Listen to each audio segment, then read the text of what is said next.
This is my free e46 M3. One of my best friends gave it to me, and it's in rough shape. Very rough shape. I'm going to be turning it into a track weapon. This is going to be my drift car. I am super into just beating the piss out of cars and then fixing them up. And that's what we're going to be doing with this one. It needs a lot of work. It's dusty, it's crusty, and I'm going to be spending a lot of money and time making this thing my own and making it into a track weapon. I already have the subframe out. I've got it all in pieces, painted, and all of the parts that came out of the car. Some new ones, just odds and ends, nuts and bolts, things like that. I'm starting this build with one of the most important things to consider when buying an E46, and that is the rear subframe mounting points. They crack and they rot. And what this kit does is it adds thickness to the metal on the chassis. These get welded in and they will stiffen it up and make it so that the chassis will not crack under heavy load or heavy torque. I got this kit from RevShift, and I bought that on FCP Euro, and it was about $100. I went on the cheaper side because I am broke, but I think these will do fine, and I will be ordering bushings and diff mounts soon too. I have the plates mocked up now. They are in position. So now I need to take them out and I need to grind down the paint and the undercoating to expose the bare metal to give us a clean surface to weld on. Forgot to film it, but the tank is out. Yeah, I needed to remove that to grind away that plate, and I figured I should not be welding literally an inch from the gas tank, so that's out. I got one plate in poorly, so you won't see that, and get these plates welded in. I have run into a little bit of a hiccup, and with these plates, they look like a revised version, but this flange here sits on top of there. So I'm gonna grind part of this off so that it will sit flush against the body without catching on this. Same with this side here. I'm going to grind away part of the plate so that it sits flush here without catching on this lip. I haven't recorded in a few days, but I'm running new brake lines. The old ones were crusty, dusty, any hard braking, and this would have snapped and burst and left me with a bad day. So I got these flares, flare nuts.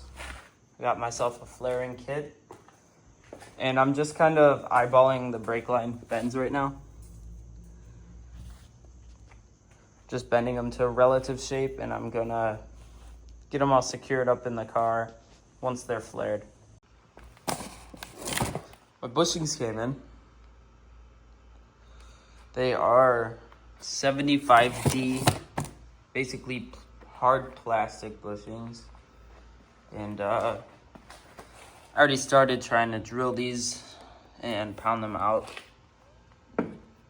because I don't have a bushing press. I'm gonna use C-clamps to put those in and just drill and chisel these ones out. And then this whole rear cradle can go back in the car. Obviously put the brake lines on first. I've already done the first 3 RevShift bushings. The worst part about this was pulling the old bushing out. It was a nightmare. I don't have a bushing press, so I drilled it and chiseled it and just beat at it until it came out. I'm going to put this last one in on camera just to kind of show how to do it. I'm going to use this file. I'm going to get the burrs off of the edge of this bushing cup, and this will help it slide in smoother. These are pretty easy to press in, but anything that makes it easier will help.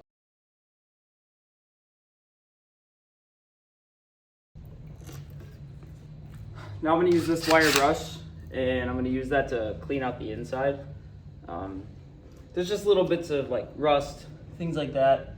Those will bind up on the bushings and give me a hard time pushing that in. In order to press these bushings in, I need to lubricate them. Redshift sends this lube,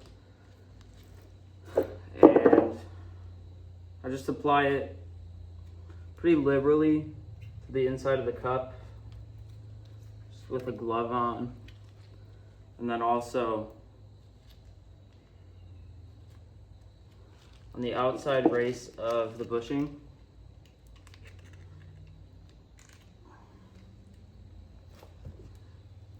So that's going to be all nice and lubed up, and that'll slide right in to our bushing cup with a little bit of persuasion, obviously. And then same with the other bushing half. These are 2-piece bushings. So they have the top and a bottom half. The rearward ones are not directional. The fronts are, so you need to watch out for that. And then this inner tube, I'll also lube that up because the other one fought me putting it in. So I'm gonna apply some grease to that, and we're ready to press these in. This bottom one might go in a little easier.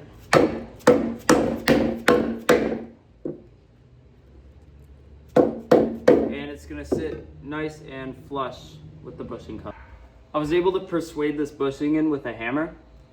So now I'm just gonna use this impact and this threaded rod, and I'm going to drive this centerpiece through the bushing, and that's gonna hold it all together and allow it to be mounted to the car.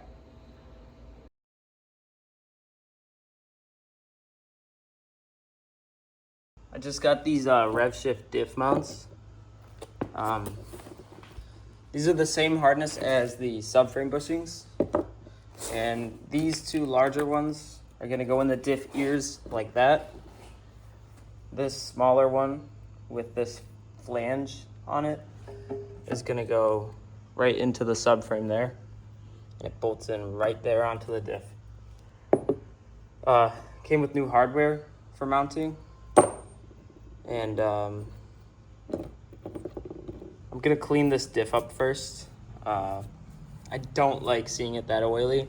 I got a pinion seal ordered, so I'm just waiting on that to come from FCP Euro, and then this whole unit will go back into the car. I got these caliper rebuilds from Centric Parts on Rock Auto. They were about $5 a piece for each caliper. The original boots and seals were $100 per caliper, and that just seems unreasonable. So I went the aftermarket route on this piece, but it should do the same job. So that seal is sitting evenly in the caliper, and there's a slight taper on it. The wider end goes into the caliper because when the piston gets pushed out, it rolls the seal up, and that seal springing back is what pushes the piston back into the caliper. I'm gonna use this old brake pad and this C-clamp to push the piston in straight. It needs to go in as straight as humanly possible, because if it's cockeyed, it's gonna tear the seal and I'm gonna have a bad time.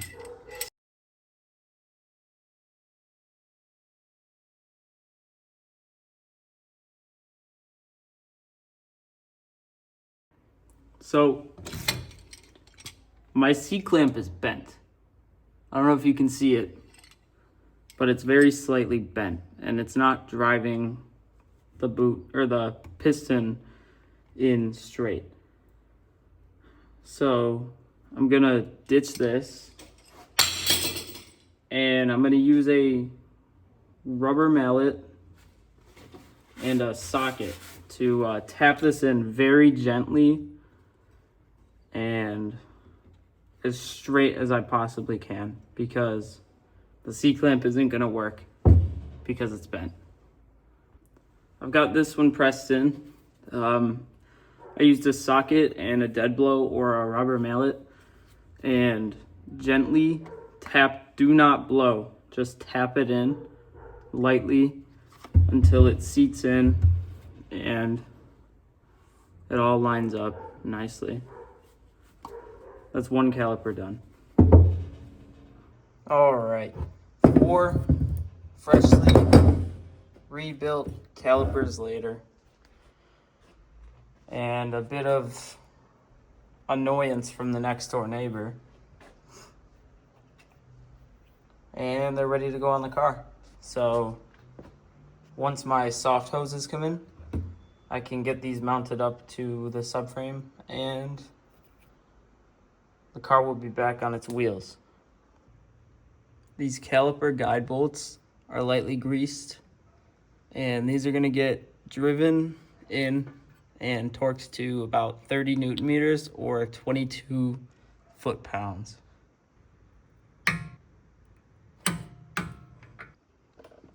I'm extremely happy with how these turned out. This is my first time doing a caliper rebuild, so I would say it's not half bad, and they look pretty good on there. A lot better than the old crusty ones. It's finally time to start putting this thing back together. I got the gas tank back up in the car. So now I'm going to bolt the diff to the subframe.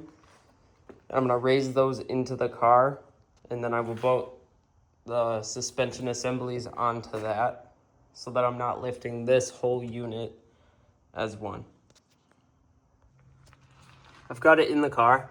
I lowered the car down and sort of jacked the assembly up into it, and then I just threw these in temporarily to hold it up while I get the cross member on, and then I'll do the final torque, and then the suspension assembly will go on.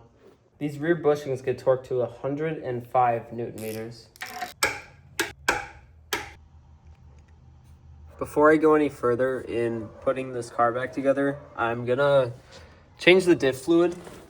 I got this Valvoline full synthetic. It already has the limited slip friction adder in it, so I don't have to add any friction modifier. So this will just go right in. I think it takes 1.5 liters, so about 1.5 of these packages. So I'm gonna use this 1/2-inch breaker bar and an extension.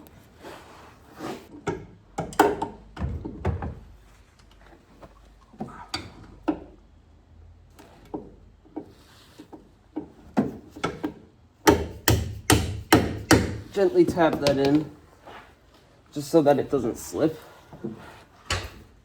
And yeah, that comes out quite nicely.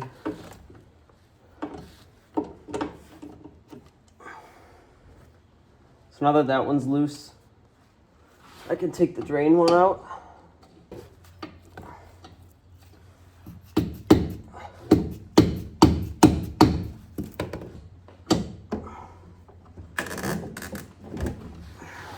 Beautiful. Ratchet.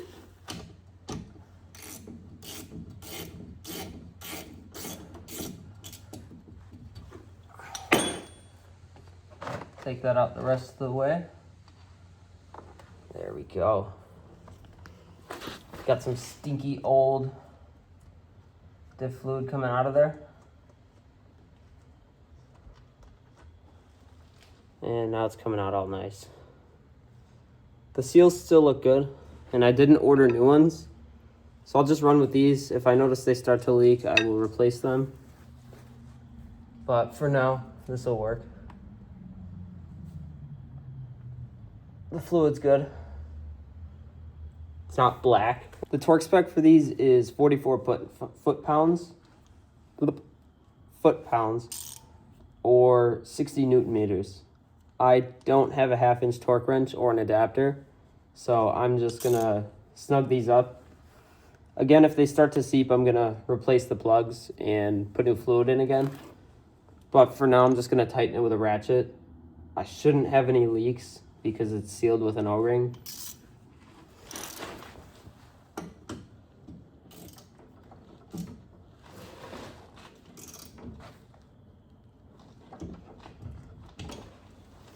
So the drain plug's in, so I'm gonna fill it with these bags of diff fluid. I went to the hardware store. I picked up a paint marker, and I also got an adapter to fit a 1/2-inch socket on a 3/8 torque wrench. So I'm gonna torque these to spec now. It's 44 foot-pounds. So start with the drain plug. Now, to fill the diff, it's pretty straightforward.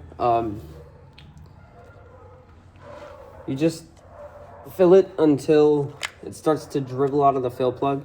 No more, no less. And once it's just dribbling, you throw the plug back in and it's ready to go. So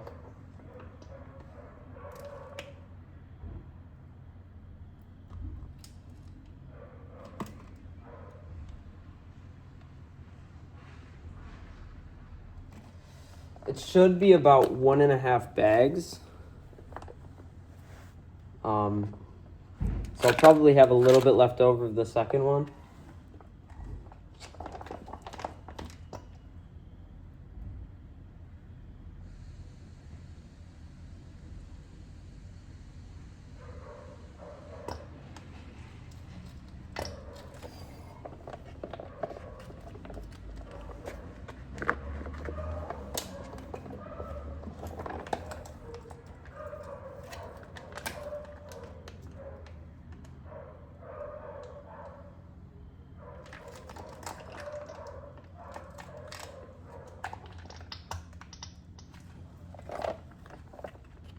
This bag's almost empty.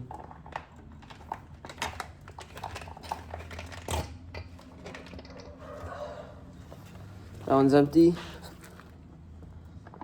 Now, I'll fill it with this one till it just starts to dribble out.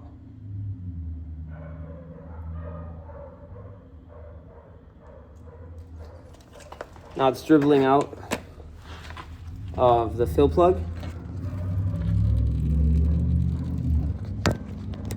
So, put our plug on and tighten that on and clean it up a little bit.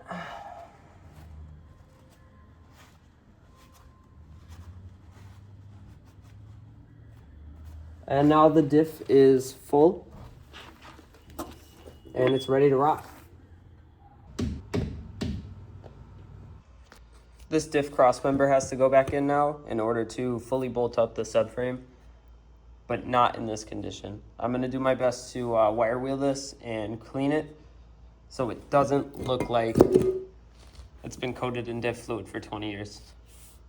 One thing to note, if you do the subframe reinforcement, these plates go on top of this, and that is a spacer, because if you torque this down, the added thickness under the subframe bushings is going to cause this piece to crack. So this spacer will prevent that from happening, and it just gets sandwiched between the body and this brace. I got the brace in place.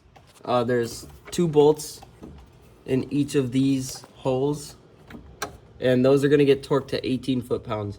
I don't have a torque wrench that goes that low, so I'm torquing them to 20 foot-pounds, and I guess I'll hope I don't blow my engine up.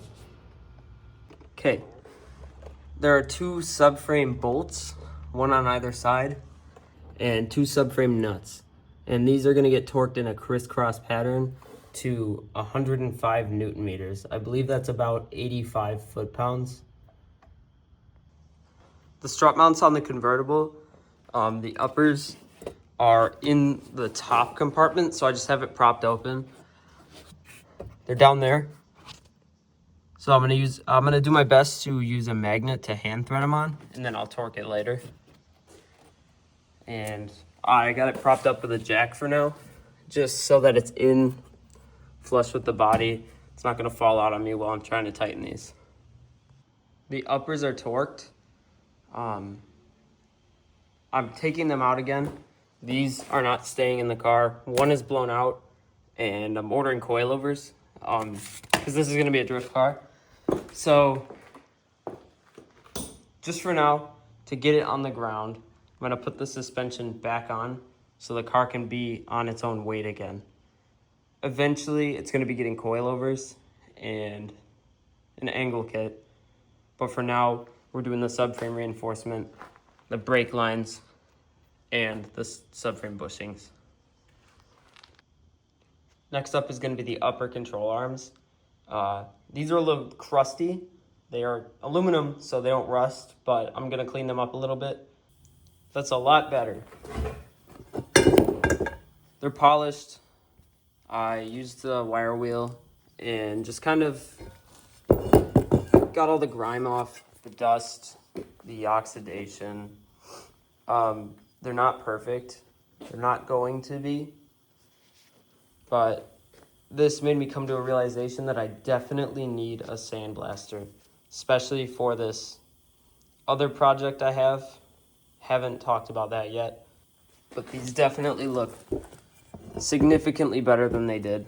And I'm happy with how they turned out, especially just going on this machine here. I made a big mistake earlier by putting the diff in to the subframe before this control arm. It prevented me from accessing this bolt in there. So the diff needed to be unbolted and lowered in order to put this bolt in. So don't do that. Do not put the diff in first. Put this control arm on first and then put the diff in, or you're gonna end up having to do what I did. Took an hour. I would not recommend it, but I didn't know. Well, the car's outside. It's on its wheels again for the first time in probably over a month and a half. It still needs work, obviously, but it is able to sit on its own suspension again, which is a plus. So I need to just do some odds and ends that I'll do off camera. It leaks a little bit of brake fluid over here on one of the new lines, so I need to figure that out. These new tires, obviously. Some body work needs to be done. But our next task is going to be rod bearings, shift bushings, engine mounts, and trans mounts. And I'll probably fix this top the next time too, because that doesn't work properly. And it'll be getting a cage eventually. For now though, it's on its suspension and I'm happy.